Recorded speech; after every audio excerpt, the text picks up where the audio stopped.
Hola, ¿cómo están amigos? Ya estamos transmitiendo en vivo desde las instalaciones de el doctor Barrón y su programa Con la Ley en la Mano. Estamos en Hablemos Derecho, por supuesto, con una transmisión más en vivo. Y bueno, pues traemos un tema interesantísimo, como siempre, y un invitado notable que nos va a hablar de un tema bien interesante. Le damos la bienvenida al licenciado Nicolás Mora Montes. Es un placer que nos acompañe el día de hoy. Al contrario, muy buenos días a todos. Y pues empecemos el programa, ¿no? Como lo tienes ya diseñado. Claro que sí, debo decirles que, bueno, el licenciado Nicolás Mora Montes es auxiliar de la Administración de Justicia. Ustedes saben que hay albaceas judiciales, hay interventores, hay depositarios, hay partidores y hay síndicos que son los que se encargan de ciertos asuntos que algunos tocaremos el día de hoy. Y bueno, él es todo eso, todos esos cargos como auxiliar de la Administración de Justicia en el Tribunal Superior de Justicia de la Ciudad de México. Pues aquí tenemos, así es que aprovechen, si tienen algunas dudas pueden hacerlas y con mucho gusto nuestro invitado las podrá contestar. Hoy vamos a hablar acerca de la albacea judicial. Ustedes saben que cuando una persona fallece se tiene que aperturar una sucesión para saber qué es lo que va a pasar con sus bienes. En particular, hay varios tipos de albacea, ¿no? Así es correcto. El testamentario, el albacea legítimo, que es cuando no hay un albacea en un testamento, y el albacea judicial. ¿Qué les podemos decir a nuestros amigos del albacea judicial? Bueno, el nombramiento de un albacea judicial es cuando por desacuerdo de los propios herederos no pueden nombrar uno entre ellos. Entonces el señor juez designa a uno de la lista de auxiliares de la Administración de Justicia, del Tribunal Superior de Justicia de la Ciudad de México, a efecto de que supla ese cargo o lo ocupe con todas sus obligaciones que le impone la ley para este cargo. Entre las que podemos mencionar pues son principalmente hacer la formación de la segunda sección, que es el inventario y el avalúo de los bienes, la rendición de cuentas en un segundo plano y presentar el proyecto de partición. Claro, en cada uno de estas etapas se pueden presentar la representación de la sucesión en diversos juicios que puedan estar en contra de la misma sucesión o a favor de la misma. Entonces ese es el cargo que desempeña un albacea judicial, y en forma casi paralela también el interventor tiene estas mismas funciones, con la característica que el interventor más que fungir como representante de la sucesión, que tiene esas facultades, también vigila la función del albacea. Digamos que uno vigila al otro. Normalmente sí. El albacea es el que ejerce la representación de la sucesión, sí, y el interventor es un poco el que vigila la actuación del albacea. ¿Es como el tutor y el curador? ¿Algo así? Sí, exactamente lo mismo.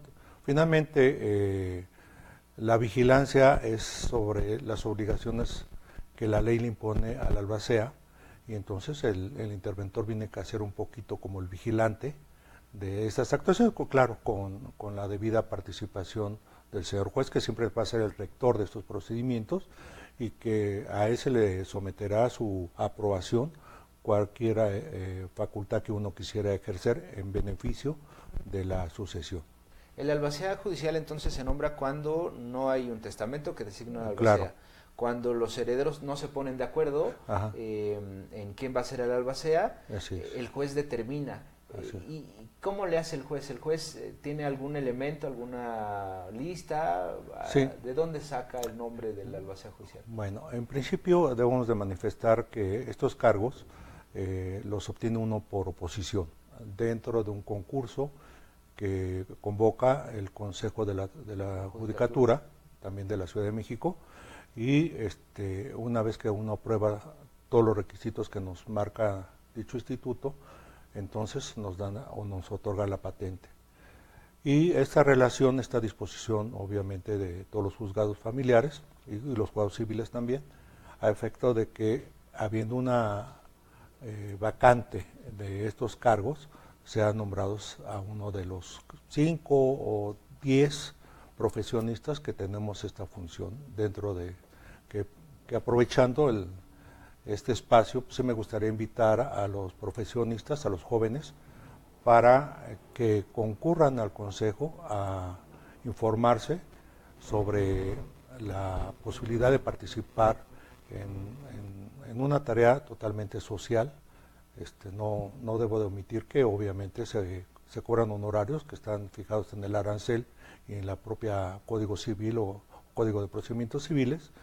Sin embargo, para una ciudad tan importante como es la Ciudad de México, pues realmente sí somos muy pocos y las cargas de trabajo son excesivas. Y además de que estamos tutelando pues bienes susceptibles de adjudicarse a los herederos, y pues es un patrimonio que hay que cuidar de todos los mexicanos, ¿no? En su etapa del fallecimiento del propietario de esos bienes, ¿no? ¿El albacea judicial, cuando es nombrado, puede evadir ese cargo, puede negarse o es forzoso que tiene que aceptar? Bueno, sí tenemos en la ley establecido algunas causales de excusa. Una de estas causales, obviamente la edad. Dice que la ley establece como excusa tener más de 60 años, tener más de dos o tres nombramientos del mismo cargo, y o simplemente por algún interés que pueda conflictuar con los herederos el cargo, ¿no? El albacea, en términos generales, incluyendo al albacea judicial, es el representante de la asociación, que es algo que seguramente a mucha gente le interesa, sobre todo que ha vivido o que está viviendo una situación así, como el fallecimiento de un familiar, una persona allegada, un conocido, y quieren saber qué es lo que va a pasar con los bienes, ¿no? Porque de eso se trata una sucesión, la transmisión de los bienes le llamamos los abogados el decuyus, hacia sus herederos, y en caso de que no haya los herederos, pues se pueden ir a la beneficencia pública, ¿no? Pero ¿qué pasa ahí, ¿no? Con el tema de la representación legal del albacea en una sucesión. Bueno, la representación legal tiene varios aspectos. Primero, la defensa del mismo patrimonio, y por otro lado, la adjudicación de estos bienes en favor de los herederos. Y en última de las consecuencias, el designarlos a la beneficencia pública. Este cargo tiene como objetivo la representación legal. Y como representantes legales en favor o en contra de la misma sucesión, porque en la actualidad se piensa en forma común y corriente de que cuando uno tiene algún crédito y fallece el deudor, para las cosas, ¿no? Porque no se tiene ese conocimiento de que cuando uno tiene un interés legal puede hacer la denuncia del intestamentario, que puede convertirse en testamentario según los informes del archivo de notarías, para proseguir la acción en contra de la misma sucesión y poder recobrar o recuperar un crédito que no sea cubierto, ¿no? Normalmente las causas de procedencia o los requisitos de procedencia de un juicio sucesorio intestamentario, al principio, es el acta de función y el acreditar el entroncamiento, que es el parentesco. Pero en este caso, que se me hace bien interesante, de que alguien externo, un acreedor del que se murió, del decuyus, que insisto que le llamamos así los abogados, puede denunciar él mismo la sucesión. Es correcto. En la actualidad, y este panorama se ha ampliado porque el interés puede ir más allá de una simple deuda. Estamos platicando hace un rato sobre la ley de extinción de dominio, donde la misma Procuraduría del Distrito Federal, en juicios de extinción de dominio, acreditando el interés jurídico, puede denunciar el intestado a efecto de llevar un juicio de extinción de dominio en contra del propietario del bien inmueble y obtener en un momento determinado la resolución de extinción de dominio por haber sido objeto el patrimonio de la sucesión producto de un ilícito penal, ¿no? Entonces sí es interesante, sí se están ampliando el panorama de estas acciones y obviamente pues necesita personal jurídico que represente y que haga esta función. Por eso hago la invitación a los jóvenes profesionistas para que nos ayuden a hacer este tipo de defensa y obviamente pues es una fuente de ingresos también profesional para nosotros, ¿no? Me decía que ¿cuántos son los auxiliares? Según el cargo son entre 5 y desafortunadamente como somos gente de la tercera edad, incluyéndome, pues cada día somos menos, desafortunadamente. Entonces sí necesitamos esta oleada de jóvenes. Claro, es un trabajo muy delicado, muy riesgoso profesionalmente, porque manejamos patrimonio, inversiones, frutos civiles. Entonces sí es delicado el cargo, pero bueno, los retos para eso son, ¿no? Para vencerlos y salir airosos de una tarea que se nos encomienda, ¿no? Muy bien. Nada más para puntualizar, y seguramente muchos de nuestros amigos se estarán preguntando, el albacea representa la sucesión en cualquier tipo de procedimiento, contesta demandas, hace demandas y todo Sí, este claro. tipo de cosas, ¿no? Y lo más interesante es que uno está siempre en el ojo del huracán.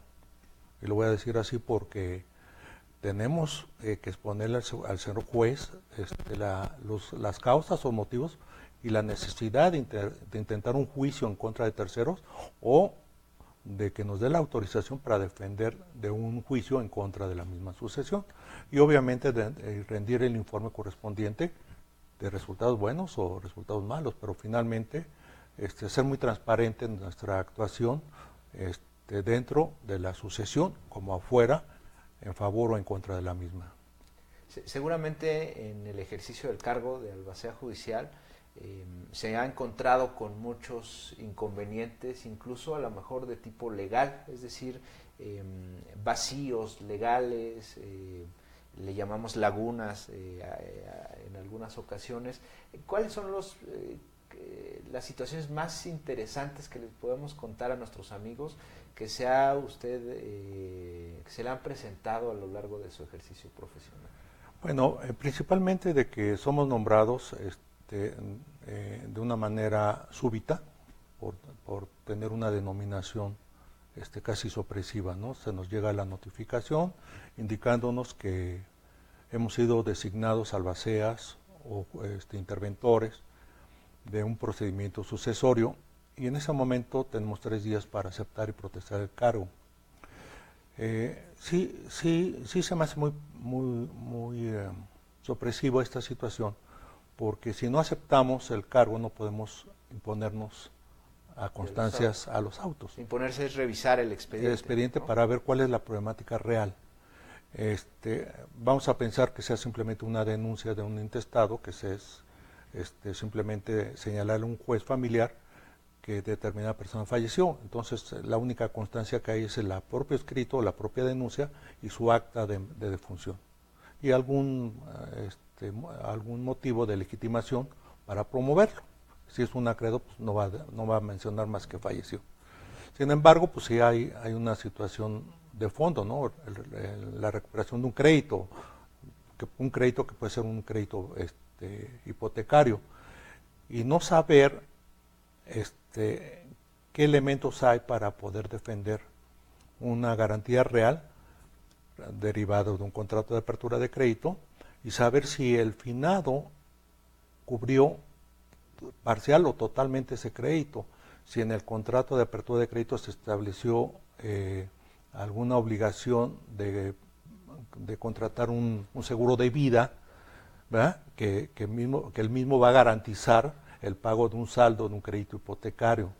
Entonces, todas estas circunstancias, al desconocerlas, y ya con un término para contestar una demanda, ¿cómo le hacen para contestar la demanda? Entonces tenemos que, pues obviamente, que estudiar muy bien el asunto, hacer una exposición casi genérica de las excepciones y defensas que la ley nos otorga, ¿no? Que nos ofrece, pero hay muchas cosas que no sabemos porque tampoco los familiares se acercan, tal vez por temor a al desconocimiento del papel que desempeñamos. Nosotros somos los amigos defensores de ese patrimonio, ¿no? Entonces necesitamos el apoyo y qué bueno que tenemos estos espacios para invitar a los interesados que sean herederos o que tengan algún conocimiento de la vida y de los papeles del finado para hacérnoslo llegar y que hagamos una defensa pues procedente y poder salvar en favor de los propios herederos estos bienes, ¿no? Que son a veces muy importantes y que por una deuda a veces de un porcentaje ínfimo se pierdan, ¿no? Porque finalmente pues, los intereses, mientras no se pague, se siguen generando y vaya que si los intereses en créditos hipotecarios son bastante lesivos para un patrimonio familiar. Entonces yo sí invitaría a los familiares que se acerquen, hay defensorías de oficio que los pueden orientar. Nosotros también tenemos esa obligación de ilustrar a los interesados de cuáles serían las consecuencias de no proporcionarnos estos elementos en su propia defensa. Entonces sí es interesante que la gente nos vea como representantes de ellos.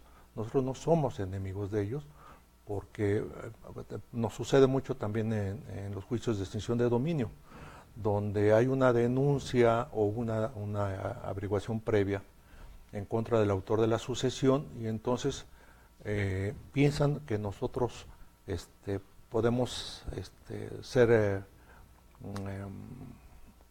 colaboradores de una extinción de dominio. No, al contrario, nosotros nos oponemos a que sea procedente una extinción de dominio y salvar el patrimonio familiar, que por decirlo así, también hemos obtenido resoluciones favorables en ese tipo de procedimientos. ¿Por qué? Porque hay fallas en la integración de la averiguación previa, ¿no?